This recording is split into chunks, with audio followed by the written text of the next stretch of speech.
Hello guys, it is Hartwigga here, and today we are back for episode 6 of the F1 show. Uh, George, I mean, it wasn't the most exciting race at Russia, but one of the better ones we've had, I'm going to say. Yeah, it was filled with quite a lot of drama, especially at the start. Of course, we had that. It kind of had a bit of a twist where we got the two 10-second time penalties for Hamilton. Yeah, Um, Hamilton had the penalties, yeah. Ultimately, yeah, it gave him 2 penalty points on his super No, actually, license. no, they Which, took that yeah, I off. know. Yeah, Yeah, yeah. yeah. They got taken off. But what it would have meant is that if he'd have got two more, that he would have got a race ban. But yeah, it kind of felt strange with those penalties. It kind of felt like they were only for Hamilton to get. It felt like no other driver would have got those penalties. Well, it is against the sport regulations to to stop in the fast lane and practice your starts. I think personally it should have been 1 5 second penalty. That would have been fair, I reckon. Yeah, yeah, that's probably what I would have thought. It would have been fair, Uh, yeah. but But yeah, I mean, obviously the fine, at least there's no penalty points off it. But he's still dangerous. He's still close. He's still only 4 points away. So, Christian Horner made some comments, some cheeky comments about how the Mercedes reserve driver should get ready. So, I mean, yeah, imagine if Hamilton does get a race ban. That will be a story. it would be quite a shock. Yeah, someone to the six-time Formula One world champion and probably soon to be seven, getting a Mm. race ban would be a big story. And Yeah, imagine if and something happens to Hamilton next race in Germany and Bottas wins that as well. And then if he somehow yeah, Lewis gets a race ban and Bottas wins that could be so big in the championship. that can mean Bottas can win his maiden title. I mean, Who'd have thought? it's only 40 points, so all it is that one a Bottas win and a Hamilton no points, like happened at Well, it didn't. I mean, Hamilton got P2 still when they both had the punctures at Britain, but Bottas was had the points. That's like a swing like that could change the championship. It's only 40 points, so Yeah. anything could really happen. But yeah, I mean, apart from that, the race was a bit dull. I mean, the first couple of laps they were pretty hectic. Stroll being tagged by Leclerc, Sainz Yeah. And making Sainz a, went a off on the first silly corner. mistake, by Yeah, it was Sainz. a very silly mistake. Uh, Obviously that did come. I mean, we saw a lot of Roman Grosjean. He went straight into the bollards there. I mean, otherwise he probably would have crashed like Science. So we saw people like Ricardo get penalties. I think that they were very strict on that. The turn 2 rule. Yeah, they're Um, very strict. like you'd sacrifice.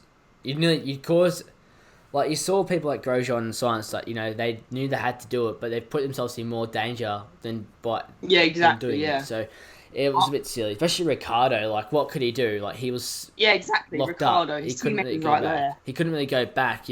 Through the bollards. Like, And I just anyway. think it's almost like on the first lap, there's so many. We saw it in Formula Two last year on the first lap, where there was some cars which went through the proper bollards, Mm, some cars which took the corner normally, and there's some cars which went off but then didn't go down the bollard, and there was just this monumental crash. yeah, And I think today we saw, well, yesterday, not yesterday, on the race we saw, well, Carlos Sainz making that very silly mistake on it.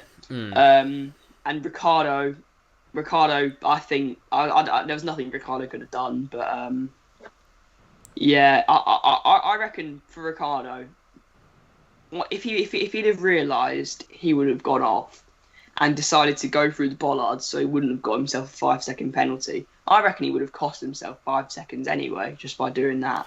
yeah. And he could have lost position to Ocon again. Really. Yeah, Uh, exactly. He could have lost position to Ocon. we'll go through the teams now. I think we'll start from the bottom. Williams, George Russell making it to Q2, starting P13.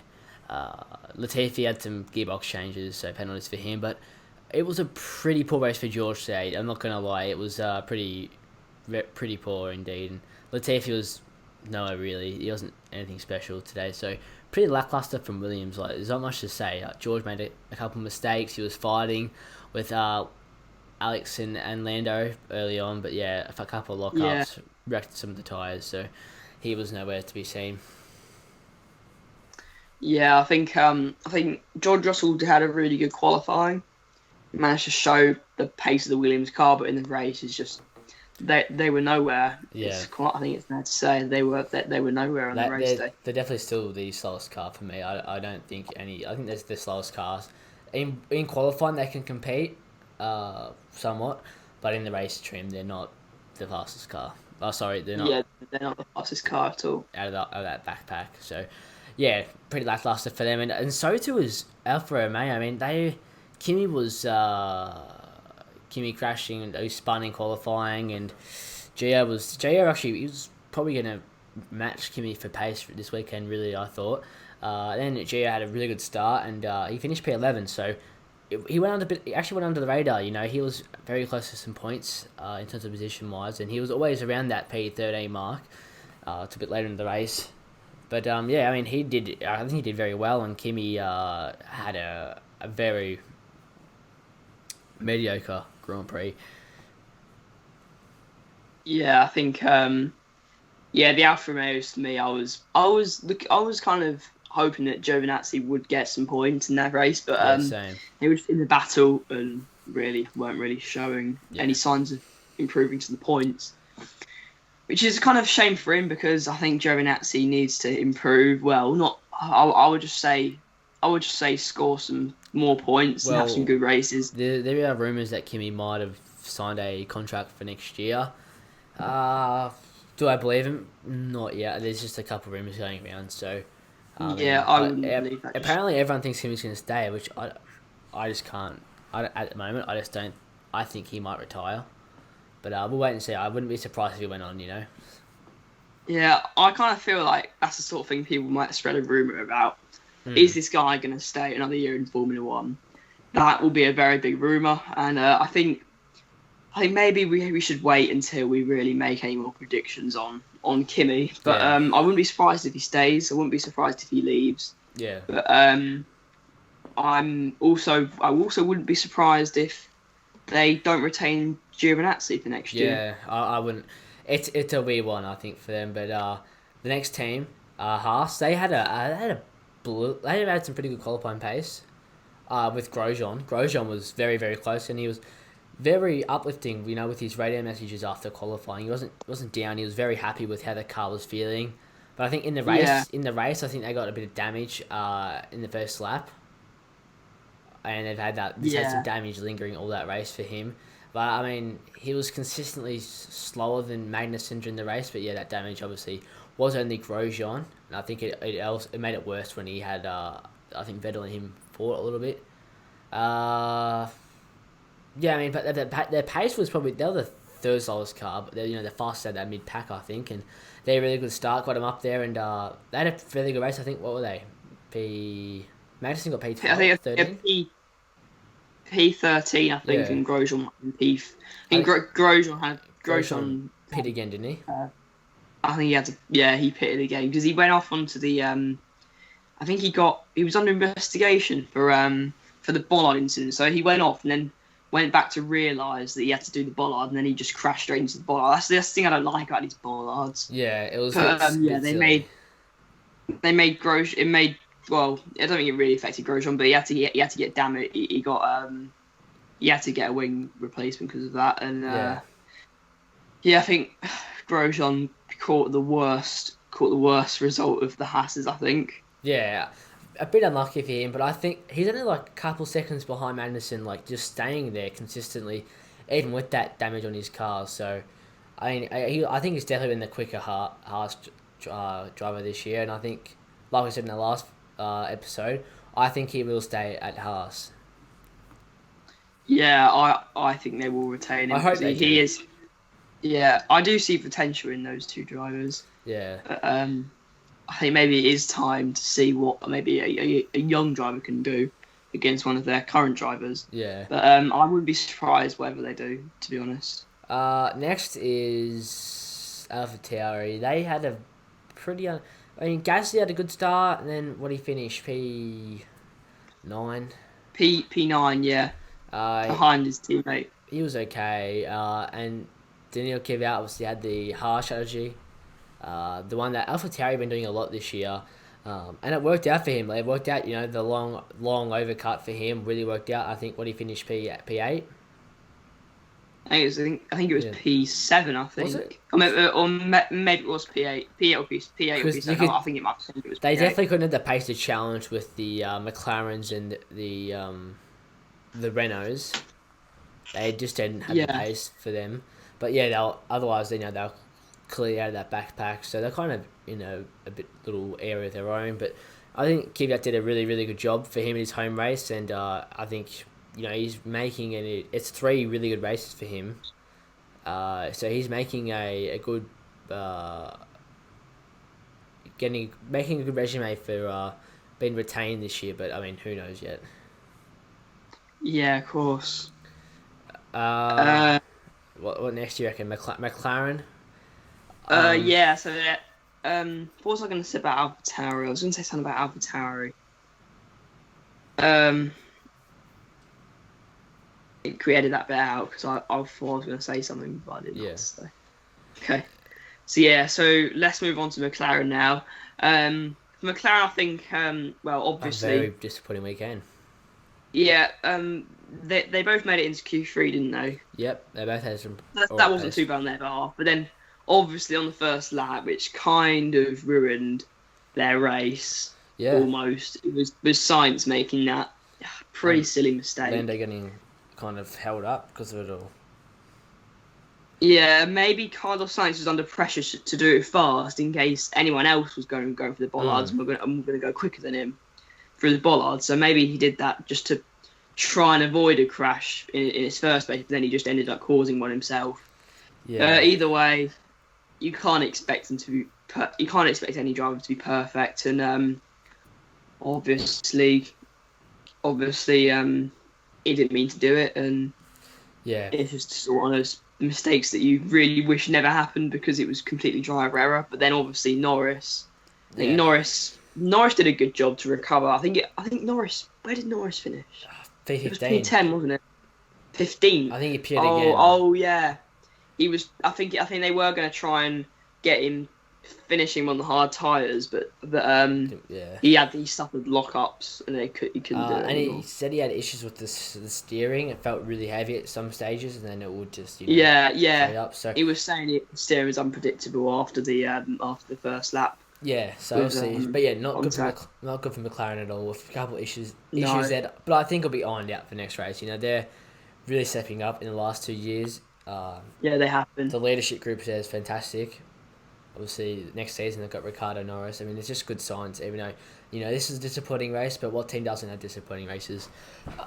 Exactly. Next team probably Racing Point. Yeah. They did alright. I mean, Stroll had overheating issues in qualifying, and then he obviously got tagged by Leclerc. So not a weekend for him. But Perez just consistent in P4. He just did not look phased at all. Yeah. That was a bit under the radar, I think. No one was really talking about him too much, but Perez, fantastic job. Yeah, Perez did do a fantastic job in that race. I think it's just a shame that Stroll couldn't finish the race because that tag with Leclerc, which he could do nothing about, because they did look to have a really strong race, and I think Lance Stroll is becoming a more stronger driver. He is, yeah. So it was bad for them to have one of their drivers out of the race really early on. Next is Renault. Have we spoken about Red Bull yet? No, we'll talk about Red Bull a bit later. Yeah. But yeah, okay. Renault, they were on the pace, especially with Daniel Ricciardo. He was mega quick. That Q2 lap was absolute fire. But I mean, in the race, Ocon was actually leading them till they wanted. He couldn't get past Sebastian Vettel. They let Ricciardo through. Obviously, Ricciardo got a 5-second penalty for exceeding the track limits. But he pushed on. He told him he's sorry and he'll drive faster. And yeah, he did so, and he got P5 and Ocon P7. So what a race for Renault. They're keeping up this good consistency, and you're almost going to say, did Daniel Ricciardo still make the right move? I say yes. But I mean, imagine if Renault like become a top team after Ricardo leaves. Yeah. I'd just have to suck for him, honestly. They have stepped up a lot, and They I think have. I think when Ricardo signed for McLaren, I don't think he had enough faith in them that they were going to become a top team in the next 4 years. Yeah. But I think he saw more in McLaren. I think maybe Because there's that upward trajectory, whereas Renault were going up, and then they had that kind of, not, I wouldn't even say plateau. I think it's a down, it's a step backwards, in 2019. But now they're back up. Yeah. Yeah, I mean they did well, but yeah, it'll be interesting to see the future as Alpine. Next we'll go Red Bull. Yeah, I mean Albon had a very difficult weekend. P10 in qualifying, penalty down to P15. I think he got caught up in the start. P18 just couldn't make the tyres too much. Finished up in P10. Just pretty poor. Pretty poor for him, and not what you wanted after that podium last weekend. Sorry, the 2 weeks ago.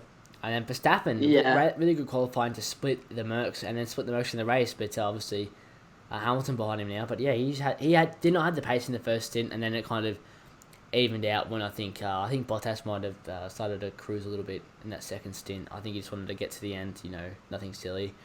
But they're definitely that was the second best team with Max. With Albon, no, but yeah, I mean. It does cause. I think now you got to look at some. It's a serious question about whether they do keep Albon or not. Now I think. Yeah, because I think last time at Mugello, they were like, oh yeah, this podium is really gonna help Albon develop confidence to really push that car. But now when he has a not so good race, questions are becoming asked again. I think you can never really tell when he's gonna have a good weekend or not, because for example, take Russia. Last year, he had a crash in qualifying. Yeah, rookie mistake. It was his first season in Formula One. And then what he did that was amazing was start from the pit lane and recover all the way to 5th place at the flag. Yeah. And I just feel like how hasn't this been done this time? Like when he started 11th, no, it was 10th. P15. No, he started 9th. He started P15 of course. Yeah, because the penalties, and only made it up to 10th. I mean, I feel like. There's something not right about what was right when he first jumped in the Red Bull. Something's changed, which hasn't made him the Alex Albon we saw last year, coming from the back of the grid to P5 and all that. Yeah, it just hasn't been his ideal environment. It seems to me. It really hasn't. I mean, obviously it is a Max Verstappen kingdom there, and I don't think that will change till something else. Till Max changes, really. But yeah, of course. Next team, Ferrari. Leclerc got P6, but the way that he got P6 wasn't on. I wouldn't say it's merit, like by genuine pace. They did obviously keep. So Seb obviously started spinning qualifying. It was such an awkward spin because usually you can get away with just riding a bit more curb, but the car just completely went from underneath him, and that was put an end to his qualifying. Started P14 though. Actually had a really, really good start. He actually I think he was in the points by turn 2, and then he had to slow down, precautionary measure for science, and then everyone just went around the outside, so he lost heaps of positions there. But he didn't. The car didn't have the pace for his car really didn't have pace, I should say. And obviously he stayed up for longer on the medium tyres than he did for the hards, and basically did what Kimi Räikkönen used to do for him, but even in a more agonising way. He had no pace on the tyres. Like he was saying, he was getting frustrated on the radio, saying he's losing half a second a sector, which he was to the other cars, and he really held up the Renaults for quite well. It was really good defence by him, and that's probably what allowed Leclerc to get that P6. Ultimately, if that didn't happen, the Renaults would have been up the road. Leclerc probably would have got P9, 10 maybe. Of course, yeah. Another great performance by Leclerc, possibly helped by his teammate holding them up and defending them off really well. And I think it just shows he's still whether Leclerc had help from his teammate or not, I think it still showed just how competitive he can be in a car that's not so competitive. And it makes you think: are there two cars the same? I don't think so. I mean, no. Oh yeah, 6/10 obviously. 6/10 is a big gap. It's been about 4 to 6/10 the gap this season between those two cars, and if it's not a great driver, you can say there's a 6/10 gap between a world champion and someone like Nicholas Latifi, but we're talking about a 4-time world champion and a multiple-time race winner. So I don't think there would be much of a gap as a driver. Not 6/10. No way 6/10. Yeah, 6/10 is a lot. I do think there's. You can tell by the start of the season there was definitely going to be some favouritism towards Leclerc after Vettel's announced to not be racing for the team, and I think I think Leclerc's car's like fast in nearly every fashion really, like in the straights, corners, all that type of stuff. So I mean it's not great to see. No, it's not. And I think it's quite obvious, like to everyone around the paddock as well, and all the fans, that Ferrari just aren't. It's like Ferrari, they're just like there, but not where we'd expect them to be. Like, and it just when they're struggling, I don't know why they're why they're trying to make one car, the better car, just for their own pride. Like this is Ferrari being Ferrari. Like doesn't matter who the hell finishes ahead of who in the championship. Just give them, they're both the best cars they can both get, like equally. Yeah. And bloody let them go. Like they could lose. They could finish 7th this year still, if AlphaTauri keep doing as well as they are. So it is. Yeah, it's a circus at Ferrari. It is a circus. I don't understand it at all, really. I don't really understand what has gone wrong for them this year. Yeah, and I don't understand why they're so far back. If we can, we'll go into Mercedes. I'm just sick of Ferrari, honestly. I'm a Ferrari fan, but they're acting like a bunch of bloody circus performers. But anyway, Mercedes a pretty good weekend. I mean, obviously that we've talked about the Hamilton penalties already. We don't dare talk too much about it. But Valtteri in qualifying looked on the pace till Q3 and then got absolutely trounced, and it was like, what the hell, Valtteri? But in the race, he probably had arguably better race pace than Lewis. And he absolutely dominated that race, never in doubt. And it was a fantastic race for him. And Lewis obviously easily going to get back to P3. I don't know what he was complaining about. Like he was complaining a lot about, it's going to ruin our race. I mean, he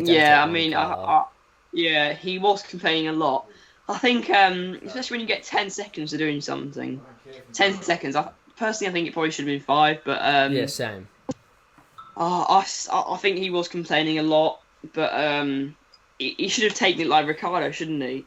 Yeah. Just drive faster. They're in the best My car. bad. Like, I'll make it up. I think I'm at Exactly. P6 and 2 of them pit, so he's in P4, and it's like it's not too difficult here. But anyway.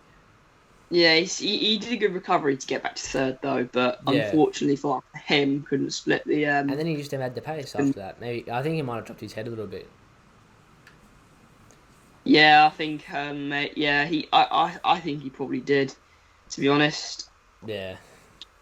His pace wasn't very compared to Bottas. That was really it for Mercedes. They were the best car easily, and now it's about what 9. We finished 9 or 10 races. 10. I think we finished 10 races now. And that's 40. So Valtteri's only 40 points behind. So say if Valtteri wins every race, fastest lap, and Hamilton gets 2nd, so that's what 864. That's Valtteri could still win the championship quite easily here. Yeah, I think it's a really good run of races here. How many more races have we got left? I think it's an 18 race season. 18 race season, so we've got quite a few races left. Even if it's like 17 and 18, so that's easily enough time for Valtteri. If something. Yeah, that's a lot of time. Laura averages said Lewis should have something like happen where he doesn't score any points like Valtteri has. Yeah. I would say Valtteri's been quite unlucky this season. I think personally. A couple of the things just haven't got it. Like it could either go anyone's way. Like if it goes Lewis's or Bottas's, but it's when primarily Lewis's way early on in the season. I think. Yeah, but I think I'm I feel like we're going to see something here. I feel like we're going to see something happen where Lewis just. I would love to see Valtteri win the title this year. Yeah, I'm with you. I don't know. I actually never actually finished it, so I don't get why I say I'm with you. But I think something very, very controversial will happen with Hamilton this year that will throw the title in anyone's hand. Like, anyone can win it. I think something big's going to happen late in the season. I just feel it, It's the year for something like this to happen, so why not? Yeah, it's been since 2014, 15, 17, 18, 19, Hamilton's won the title. Surely there's got to be something which brings him down on this. But for me, I'm gonna make another bold prediction. I'm gonna say, why don't we do this, right? We'll make 3 bold predictions for the rest of the season. Yeah, let's do it. All right, my 3 is Valtteri Bottas is going to still win the championship. I think something big's going to happen. Something very, very big. Okay. I said Sebastian Vettel podium. Yeah. And let's see. Haas in the top 5 for one race. Grosjean gets the top 5. One race, wow. Now, they are very bold predictions. Bloody oath. I'm going to say Verstappen P2 in the championship. Who's the other take? Bottas, that is? Yeah. I think he's going to overtake Bottas. As much as I want to see Valtteri win the title, well, I want to see Verstappen win the title, but I just feel like he's not going to win it this year. Yeah. I think Hamilton's going to win it again this year. Yeah, so no matter how much I want Bottas to win it over Hamilton, I think even if Bottas can get really close, I still think Hamilton's going to have the upper hand, and he will get the title, Hamilton. But yeah, so my bold prediction is going to be Verstappen P2 in the championship. Yep. I'm going to say Renault are going to get a podium. Yep. Okay. And at the specific circuit, I predict they're going to get a podium at the Bahrain outer circuit. Ooh, that's very bold now. And it wasn't too bold, just a podium, but then at a circuit, it's bold. At the circuit, that's bold, yeah. And my final prediction is that Williams will score points. What do you mean, like George Russell more like? With George Russell, but how about I step it up and say they're going to score double points? Ooh. That I want to step it up and say double points for Williams at one race this season. Now I think that they haven't been too far off the points, but it has taken a lucky race for them to do so. It has taken a lot of retirements for them to get anywhere near the points. And the GOAT Robert Kubica. I just feel like something's going to happen, which is going to give them both double points. And yeah, I mean, I think on that prediction, that's bold. I think on that one though, we will have to wrap it up here, guys. I hope you if it's just P9 or P10. Yeah, I reckon it could be. But we'll wrap it up here now, guys. Thank you for watching / listening. Make sure you subscribe to the podcast on Apple Podcasts or to Hartwigga, which is me. Just do it, please. Give it a like. It helps us with the feedback. We can get what type of stuff you guys want to see. Just comment that as well. Yeah. I mean, these predictions type of stuff, I don't mind them, and we're really enjoying the podcast at the moment. So, yeah, we want to keep this rolling, and hopefully, I mean, if you can share this around on social media, share it to all your friends and family, please do so. It'd be very, very appreciated. Indeed. I'm Chase. That's George. And this has been episode 6 of the F1 show. We'll see you next week for the Nürburgring, the German preview. See you then, guys.